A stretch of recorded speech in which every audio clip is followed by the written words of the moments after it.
రేవంత్ రెడ్డి పాలనలో రైతులకు సరిపడా సాగునీరు అందడం లేదు. సూర్యాపేట జిల్లా ఆత్మకూరు మండలంలో కోటి నాయక్ తండా ఎస్ఆర్ఎస్వి కాలువ వద్ద రైతులు ఆందోళన చేపట్టారు. పంట పొలాలకు నీరు అందడం లేదని, పొలం ఎండిపోతుందని మండిపడ్డారు. కాంగ్రెస్ ప్రభుత్వ తీరును నిరసిస్తూ ధర్నా చేపట్టారు.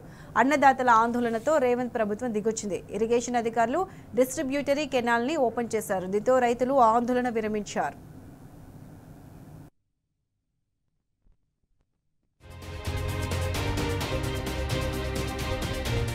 ఎకరాలు నేను చేసిన మా చుట్టుపక్కల రైతులందరూ దాదాపు 200-300 ఎకరాలు చేసేది. ఇదే తతంగం ఇప్పుడు ఫస్ట్ నీరు ఇచ్చిన కాంచి కూడా ఇదే విధానం. ఎప్పుడైనా వచ్చినా కానీ మేము వచ్చి గేట్లు లేపుకోవాల్సి వస్తుంది, డబ్బులు ఇచ్చి వచ్చినప్పుడైనా 10,000 అవుతున్నాయి. ఈ రోడ్డు దాటాల నీళ్ళు, ఈ నీళ్ళు ఇస్తానడం వల్ల మేము పొలాలు చేసిన వాడిని ఇప్పుడు లేకపోతే సాయంత్రం పడేస్తారు. మళ్ళీ ఏమైనా సాయంత్రం వచ్చి ఎక్కడి నుంచో వేరే వాళ్ళు వచ్చి పడేస్తారండి. మొత్తం